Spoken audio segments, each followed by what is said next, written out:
You're listening to In the Now on the Radio Random Network. To listen to the latest episodes from this podcast and our other podcasts on demand 24 hours a day, visit www.rrnonline.com.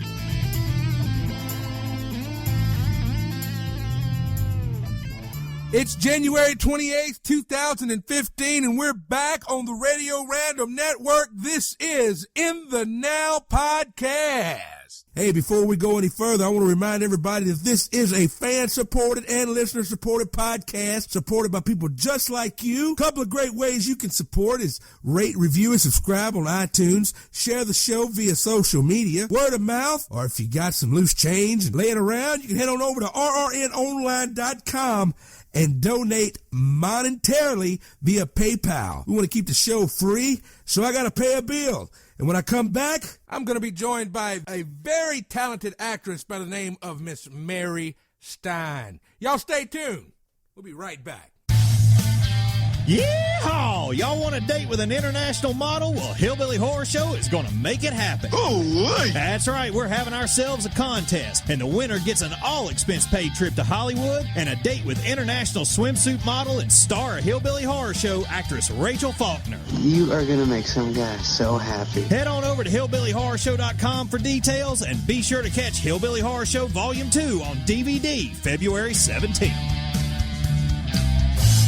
All right, my guest today on In the Now podcast on the Radio Random Network is a very talented actress that has been featured in films such as The Grinch, Glee, Babe, Pig in the City, and she's on here and she's going to give us a little insight on her brand new featured film featuring Kevin James and Emily Watson and Tom Wilkinson, Miss Mary Stein. Miss Mary, how are you doing today?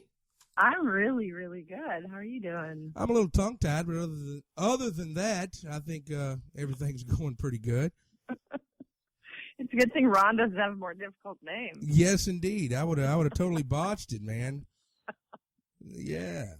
It's all good, though. It's all good. So we'll start from the very beginning. When did you decide to become an actress? Oh, you know what? I don't even think it was a decision because I just was an actor from the time that I was like 5. Or maybe even before, we were always writing and choreographing and performing in my neighborhood. That's just what we did. And, that's what we did for presents for people too. It's like, for my mom, we'd make up a song and a dance and then, when I went to school, I performed and won awards, and so it's just what I did. So it made sense to just do that, continue to do it. I don't know. Yes, indeed. What I was good at, yeah. Mm-hmm. It was just something that you pretty much, it's been in your blood. Is there any, was there any actresses or actors or performers in your family? Well, my dad's a psychiatrist, and my mom was, she passed away a couple of years ago, but she's an artist, and created with a lot of different modalities. But what I found out after I did Babe, when I was in Babe, the film Babe with Mickey Rooney, we were vaudevillians. That was like the story, or that was what our characters were. And my dad told me that when he was a kid, my grandfather was a vaudevillian performer, and my dad traveled around with him and performed with him with the blackface and everything. It's pretty trippy. Really? Now, yeah. You talking about you talk about Babe, Pig in the City, and that was something that was directed by Mr. George Miller. Correct. Uh-huh. And as you stated, it was starring seasoned actor Mr. Mickey Rooney. Now, how was it working on the set with Mr. Mickey Rooney? Amazing. Well, first of all, he's like half my size, so that was like hilarious. He's so tiny, or he was. And, listen, he's a legend, or he was a legend from like the Brat Pack with Sinatra and Judy Garland. And so people on the set just really treated him like a legend. And it was interesting. You know, he definitely had a lot of input and, you know, tried to direct a little bit and this and that. But it was extraordinary. And I got to meet his wife. And a number of years later, this is a cool story. I did a commercial for Comcast where I was dancing, and we were choreographed by his son, Michael Rooney, which was extraordinary. I mean, it was just such a interesting sort of full circle thing. And so we got to talk about his dad. It was really cool. And his son is equally as really powerful creator and really wired. You know, they're both have this sort of really kinetic energy. Now, you know, back in the day, it was rumored that Mickey Rooney was actually a kind of a playboy. Now, did you see any of that kind of stuff? Oh, my God. Well, yeah, I'm sure he was. You know, I think he was married like 8 times or something. Yes, indeed. He didn't try to put the moves on you on set, did he? No, I don't think so.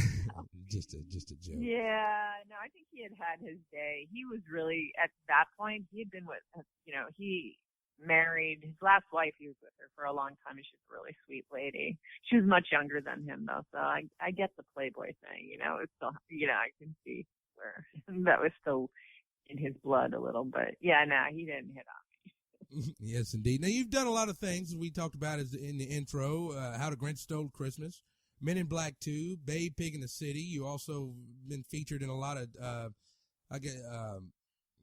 sitcoms and commercials and everything. What do you favor most? Do you like doing the commercials, or? Listen, it's all good, really. I mean, if you're working with really good people and what the situation that you're playing is fun and the people are fun, that's where it's at, really. I mean, optimally, what I love the most to do would be complex characters in dramedies, so that are just really strong situations and strong characters that aren't necessarily based on jokes, but the humor comes out of the situation. So, like, I did a show called Push Nevada a number of years ago that was produced by Matt Damon and Ben Affleck, and that was super fun. I mean, it lasted, I think, it was short-lived because they were trying to do this thing where the audience had to watch every episode to get clues, and then and they didn't have it totally worked out. It was a really new thing, but the characters were really fun, and the directors were really fun, and I just love that genre in particular. But, you know, it's all really good if you've got the right people in place and, you know, the right sort of attitude, and you're doing something, creating something fun. It's just fantastic. Yes, indeed. Now, I know we're jumping around a little bit and everything, but you also attended Juilliard in yeah. Mm-hmm. Along with fellow actors Kevin Spacey and Val Kilmer. Can you give us a little insight on that experience? Well, okay, so they were upperclassmen when I was there, so it's a 4-year program, and Val Kilmer was absolutely gorgeous. That's all I can say. Like, he just was he was especially young. I think he got into the program at 16, or it wasn't normal that people got in that young. So even though he was an upperclassman, he was really young, and I just remember him being on stage and being shirtless and being, like, so gorgeous. But, and intense. But I didn't really know him that well. But Kevin Spacey, on the other hand, I did a show with him after Juilliard. And what I can say is that he already was so formed into the actor he was going to be. And so, like, for instance, I remember him talking about how he had been already asked, even while we were in school, he hadn't even graduated yet, he had been asked to understudy some celebrity on Broadway in Long Day's Journey into Night. And his manager told them no when Kevin when Kevin's on Broadway in Long Day's Journey into Night, he will originate the role. And, like, he just had this incredible confidence and this sort of almost chilling and scary, that he was so confident. And I remember another story about him, too, where he had an audition down at the Public Theater with Joe Papp's Public Theater for Richard Foreman. And Richard Foreman, he was doing a monologue for him for some show, and Richard Foreman asked him to do it like a snake on his belly. And Kevin just said, no, thank you. No. And he left. And Richard Foreman, this is before Kevin Spacey was a star. Right. But he already had this sense of himself and this inner strength where it didn't matter if, Richard Foreman was this famous director of avant-garde theater. It just, if it offended him or if it wasn't something he was willing to do, he was willing to leave it behind, saying, no, that's not going to happen. Sorry. He just had a lot of confidence. So. Yes, indeed. Now, talking about, Kevin Spacey and Val Kilmer and guys like that, is there any favorite actors that you've worked with that maybe there was chemistry between the two of you on set and, you enjoyed working with them? In what way? Like chemistry just creatively or chemistry like heat, like ooh la la? Well, I mean, both. I mean, yeah, both. Yeah, no, I mean, I think I was surprised that I worked with, oh God, no, I'm spacing on his name now, Brendan Fraser.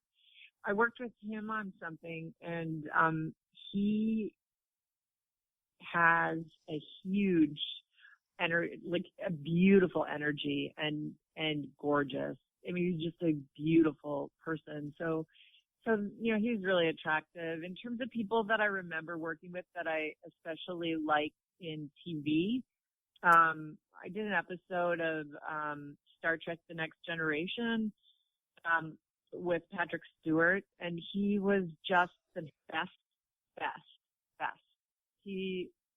He was so unbelievably respectful, and he did little things to draw you into the scene. Like he would take a pause, and he's just such a craftsman and a brilliant actor and human being. I just adore him. So, yes, indeed. Now you have a brand new movie coming out soon, called Little Boy. Yes. Mm-hmm. Can you give us a little insight on? I know you don't want to give away too much, but can you give us a little insight on what the movie's about?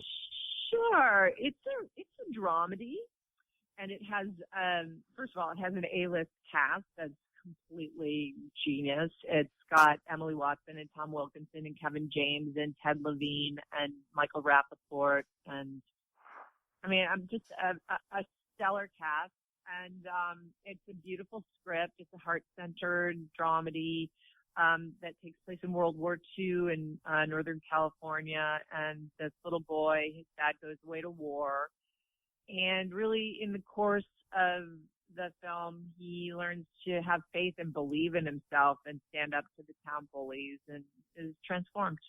And I play Martha, who is a town gossip or a church gossip that creates, likes to stir the pot in the name of the good Lord. Yes, indeed. And cause problems in town. So. Now, I mean, a lot of your roles, it's like a character. You play characteristic, like a character actor. How do you prepare for certain roles, such as the one you play in Little Boy, and also Babe, or any when you're preparing? How do you just like I said, how do you prepare for a role? Well, it just depends. I mean, each thing that you work on has its own life and has its own demands. And I guess my philosophy is that I will do whatever it takes. And, and I'll do if there's any doubt in it, I will research and do everything I possibly can. Like, say, on The Grinch, with Jim Carrey, we were told I had an interview with Ron Howard, and that's how I got the part. And they hadn't yet given people specific roles, but they knew that they wanted me to be in it. And I was really nervous because there's something about Jim Carrey that just, he's so outrageous, and we were going to be improvising with him.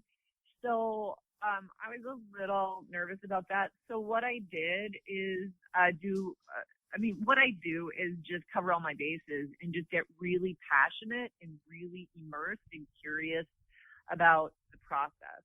And so in that case, I didn't have a character, but I was already doing all this research.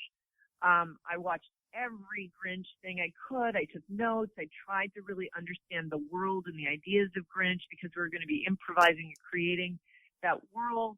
And then I went up to Canada, and I worked with the guy who at the Loose Moose Theater, who's like a famous improviser and improvising teacher. So I worked with him, and then I had an acting coach, and we, even though I didn't have a character yet, I spent time with him improvising and developing a character that I thought that I could potentially play. And here's the wild thing. This is so extraordinary. So we developed this Whoville school teacher before I was cast in it, because I was cast, but I wasn't given a specific character. And then when I went to have the prosthetic made at Rick Baker's studio, to lay the cast for your head and then create the face of the Who, he showed me he had created that there was in the script a Whoville school teacher, and he had created the makeup for me. He thought I was a perfect school teacher, even though I wasn't cast yet as a school teacher, and I had already created the character with my coach of a school teacher. So then when I went to the screen test, when they were trying to decide who's going to play what, I had the school teacher makeup on, I had a school teacher character, and I ended up getting the school teacher. Isn't that wild? I mean, I just love how sort of synchronistic and kismet that was. But yeah, I'll just do whatever it takes. Whatever it takes. I just, pull out the stops, and no amount of money, no amount of anything. I just show up fully prepared beyond what you can imagine. That's my MO. So, I work with various coaches at times if I feel I need to, and do a lot of research and play and with my imagination and understand the period, and yeah. What? Here's an interesting story on Little Boy that I found. I didn't find out till after the fact. First of all, that it had an A-list cast, because I was one of the first people cast in it. So that was kind of interesting to see that evolve. But also, it wasn't until I got to the set that I saw the film is created in a Norman Rockwellian world. Norman Rockwell was that old Americana artist who created those really quirky, wonderful pictures of Americans and little moments in life back in the 30s or 40s, and he created, I think, a famous poster of Rosie the Riveter. But anyway, so everything visually is really sumptuous in Little Boy. Everything looks like it's a Norman Rockwell painting, which is exquisite. But when I got to the set, they pulled out a picture of a very famous picture by Norman Rockwell of a school teacher that he had painted years ago, and it's a fitting image of me. I mean, when I went to the audition, my hair was exactly like the school teacher, and I was dressed like the school. It's like wild. So, so that was kind of fun too. So you was mentioning, Ron Howard, who is, he's done all kind of good stuff, and he's produced, and he's written a lot of good movies. How was it working with the likes of Ron Howard? Well, first of all, that particular thing, The Grinch, was like it was a massive cast, and it was also, when we were shooting that, it was done with 4 cameras, so it also had massive technical crew. So, you're kind of in a sea of many people working with him. I did have a couple scenes that, I had the schoolroom scenes that were great that I did with him and the young Grinch. And then I did some scenes also that didn't end up in the film in the schoolroom that were really fun. That couldn't end up in the film because Jim Carrey improvised so much and was encouraged to improvise that much because it's called The Grinch. So, but the film, the first cut of the film was 4 hours, so they really had to edit a lot, and so some of my scenes got cut out. But working with Ron Howard, he's an actor, and so he's just very simple. He lets you do what you do, and then just does these little adjustments. I mean, it's kind of the same with Clint Eastwood too. They just give you space to create. They see what you're doing, and then they just make little.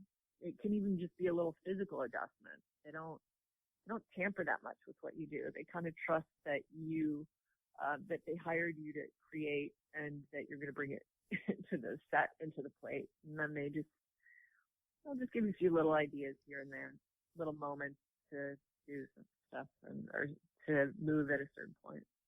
But they're very elegant and simple, is my experience. Yes, indeed. Now, a lot of actors and actresses that had worked with the likes of Jim Carrey had said sometimes he's known to be, I guess, a little difficult. Did you find it difficult to work with Jim? No, I mean, I was supposed to have a couple scenes with him, and because, like I said, the film kind of had a life of its own, and it was morphing. Some of the scenes that I shot were cut, but some of the scenes that I was supposed to shoot didn't actually happen either. So, most of my scenes, pretty much all my scenes with Jim Carrey were with large groups of people. So I didn't really have a lot of sort of chance to have that kind of experience with him. But what I can say is that you have to understand that, or you don't have to understand, but in my point of view is that, like, just look at his playing the Grinch.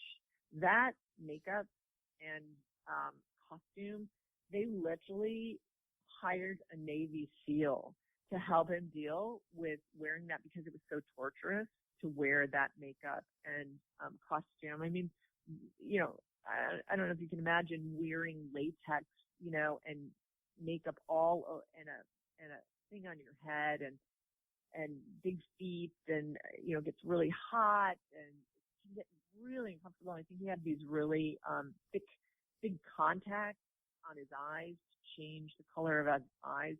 So all of that stuff, to wear that all day under light is excruciating, and then to have to move is a whole other challenge, and to do extreme movement.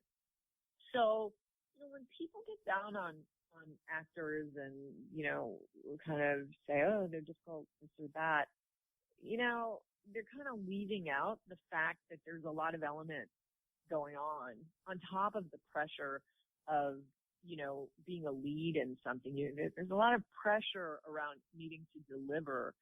So I think I don't know specifically what people are referring to because I didn't experience anything like that. But I would just say you need to cut people some slack, like big slack, because, for people to be able to deliver under the circumstances, a lot of times that people are, performers and stars and celebrities are delivering on set, it's an extraordinary accomplishment to be able to work through what I would call kind of the Wild West. On sets, there's just a lot of elements that need to be brought together, and the actor, who's very vulnerable, a lot of times has to deliver under really adverse circumstances. And sometimes work with a lot of different personalities. You're dealing with a lot of different people and their own stuff. So, if people get the job done well and they don't, do anything like maniacal, I think, yay. Yes, indeed. You also talked about working with Clint Eastwood. That film was the name of the film was Changeling. Is that correct? Changeling, yeah, with Angelina Jolie. That's right. And how was it working with the likes of Angelina Jolie? Well, again, my scene was not with her in that. She was on set when I was there. And actually, this is so cool. When you're in the business long enough, it's sort of like one big family. where one of the makeup artists that I was really close to on The Grinch was doing Angelina Jolie's makeup on the on Changeling, and yeah, I mean, she was on set when I was on set, but we didn't actually work together. I kind of felt bad for her that she was so thin at that time because her mom had passed away, and I think she was going through a hard time. But yeah, I mean, she was quiet, just doing her work. So yeah, I didn't really interface with her much. Now you was also featured in a episode of which, I mean, like I said earlier, you've been featured in a lot of sitcoms, but one that I would like to ask you about is Married with Children. Yeah. Now, how was it like? What was it like working on the set of Married with Children?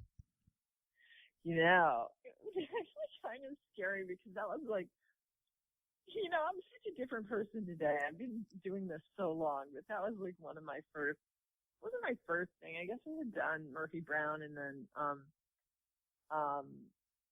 Star Trek and maybe something else. But yeah, it was a little scary, especially because Marsha, the character Marsha, was directing, and it was okay. You know, I had I think a couple little scenes in there, but it was no.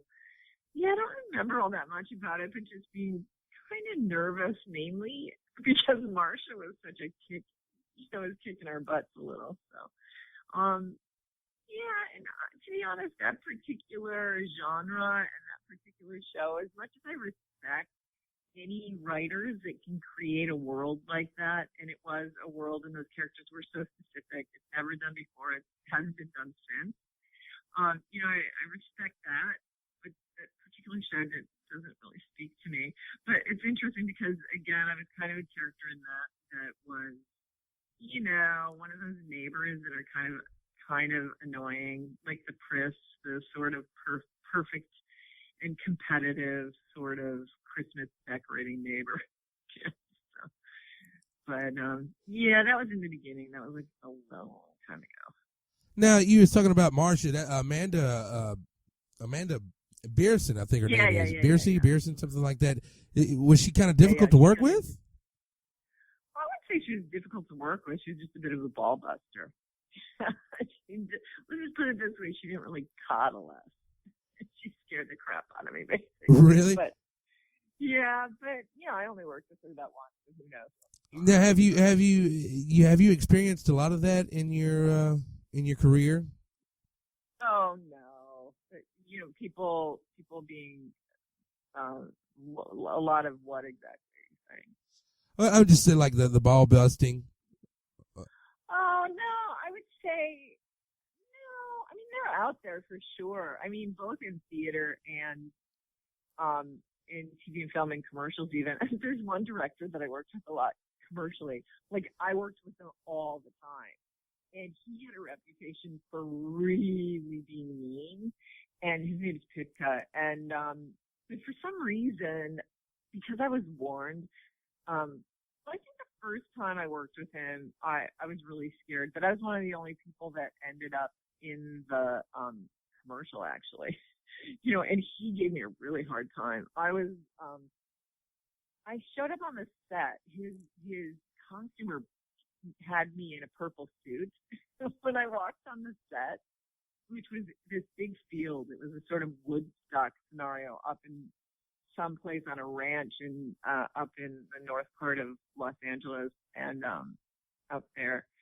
And I walked on the set, and there were these huge crane cameras. I mean, it was a big scenario. And he's a huge, almost like Beauty and the Beast. He looks like Beauty and the Beast, this big, tall guy with this long hair and kind of like otherworldly looking.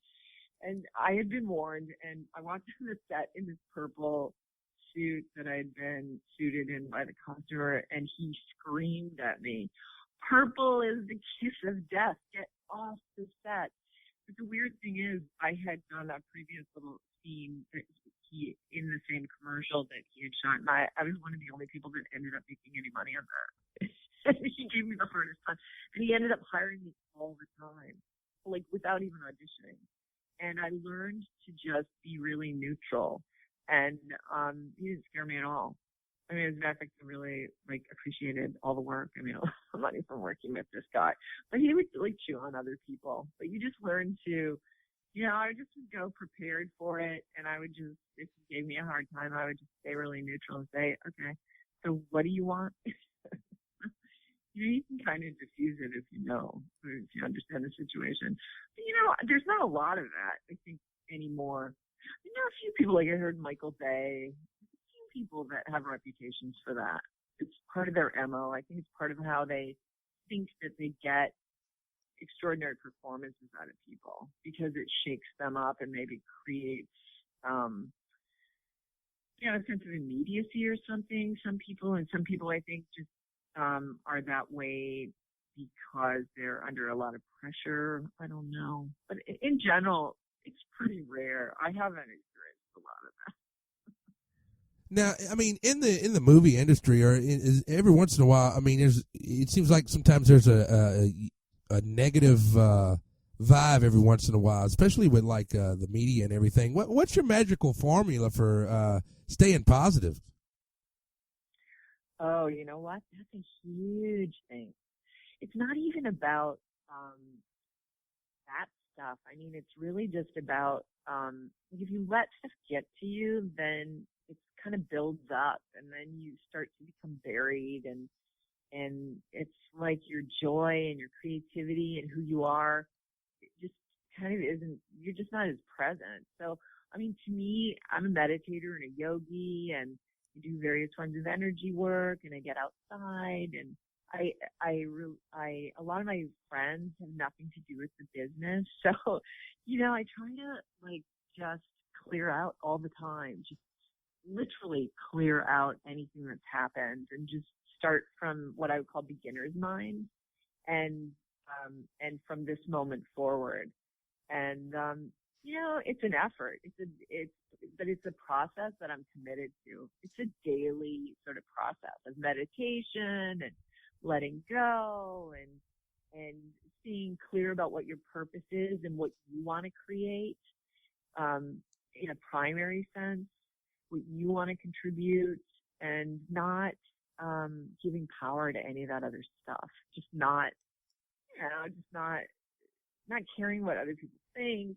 But it's you got to work at it. I'm not saying it's easy, because stuff can hook you in and take you down, and you just have to find your own processes. And I find also being around people that use similar processes and keep it light and are really creative and have really strong priorities about what really matters to them the most. Not getting caught up into things that, there's a lot of agreements in society about what's important that actually, in my estimation, isn't important. So I don't play the same game. I'm kind of walking in the world, but I'm in my own sort of agenda.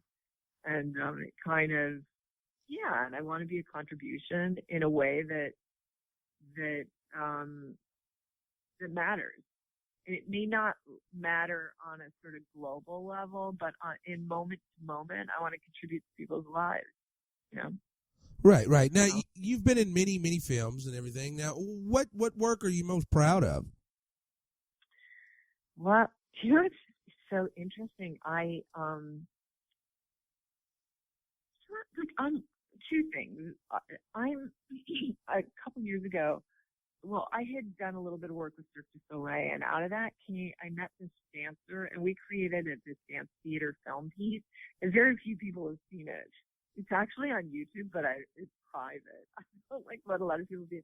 We did it in a theater, and it took a lot of work. It took a year to develop this piece, and we filmed some of it up at Pepperdine, and it was a really complicated thing to create because we were dancing on stage, and then we were dancing with ourselves in the film behind us, and we entered the film, and then the film people came out on stage, and it was a really beautiful piece.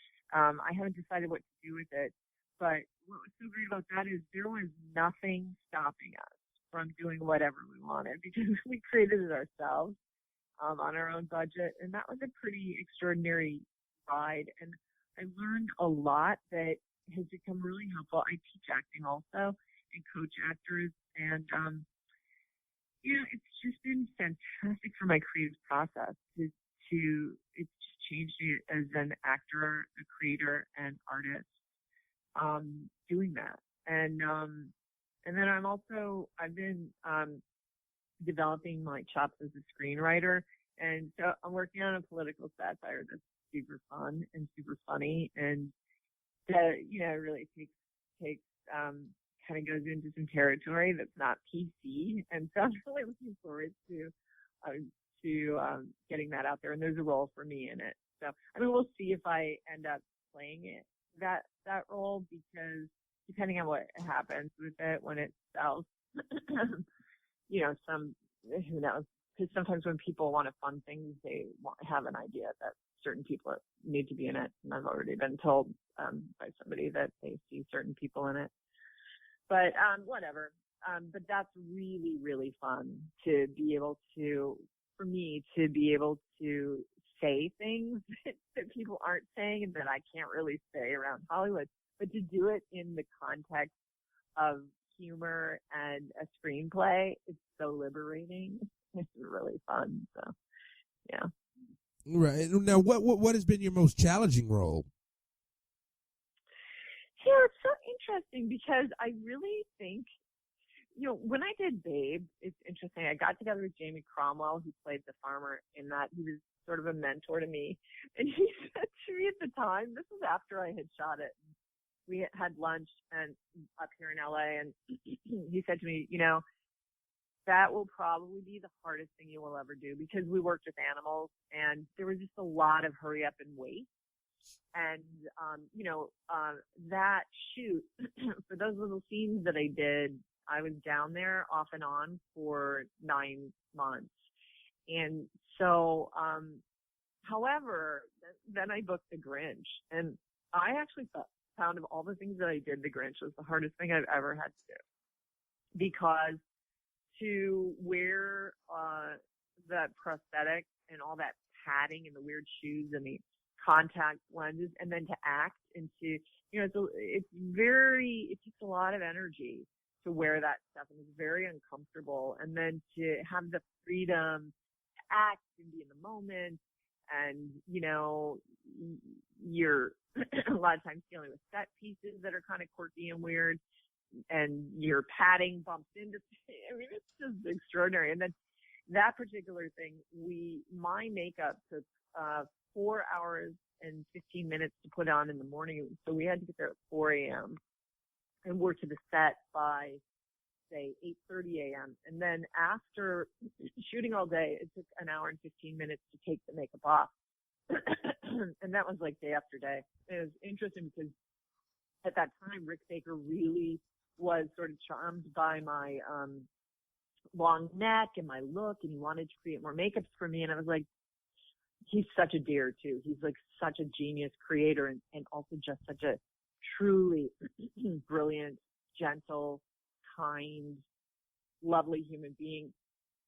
So you want to work with people like that. And, but I was like, you wanted to put me in things, and he did. I agreed to do, like I just said, but I can do like a week or two in prosthetics if you want to put me in things that, I'm grateful, and I would love to do that. But yeah, like the long haul on it of the Grinch, I was on that for 5 months, and then I came back to shoot the scenes in the schoolroom for another month or so. It was like 6 months. It's just, that was just challenging, and I'd never done anything like that before. So, and to be honest, I haven't really, I've done those little, like I did on Men in Black. I played that bird lady for, that extraordinary bird lady alien that really was Rick Baker's creation. So I did that, and then I did a tiny little thing for Rick in the, Haunted Mansion.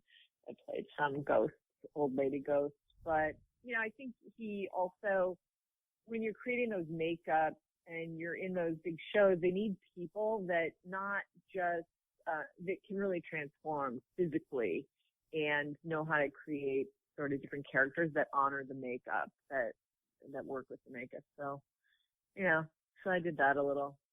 But, 1 or 2 weeks is nothing compared to 6 months. Wow. That is, it sounds like a lot. I mean, getting up at 4 o'clock and having to get it, like you said, the prosthetics and everything else.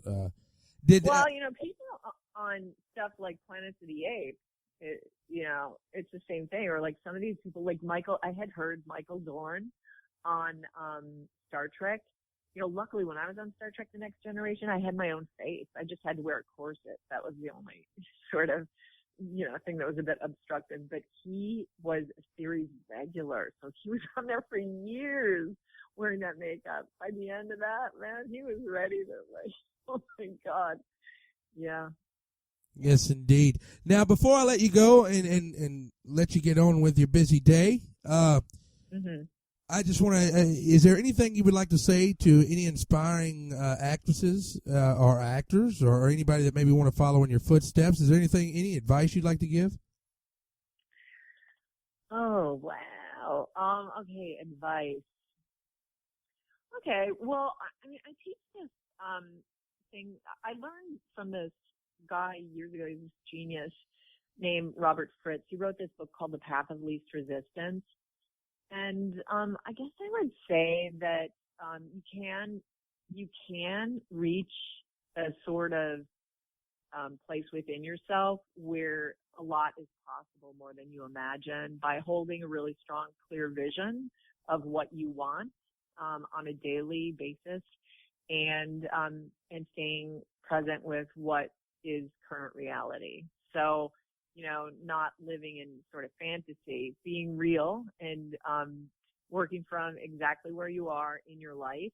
And if you hold a really strong vision that you can learn to get to where you want to go, wherever that is, and you can do it from wherever you are if you have a strong, clear, consistent vision of what you want.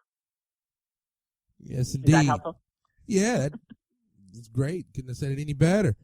The name of the film is going to be Little Boy. It's going to be out in theaters February 2nd. If I'm not No, February 20. I think it's February 27th, isn't it? All right. Let me see. February. Yeah, you're right. February 22nd, featuring Mr. Kevin James and none other than Miss Mary Stein.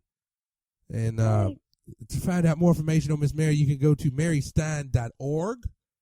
And is there anything else you would like to say today, Miss Mary, before we let you go? No, but it's been a pleasure. Thank you so much. I appreciate you, carrying me through this interview. I do apologize. We've been under the weather a little bit, but nonetheless, we got it done. You were great. Thank you so much. Thank you so much. And we will let you know when it's out, and we'll contact Mr. Clint, and we'd love to have you on in the near future to talk about your latest projects. Okay, thanks, Russell. Have a good day. You too. Thank you. Okay, take care. Bye.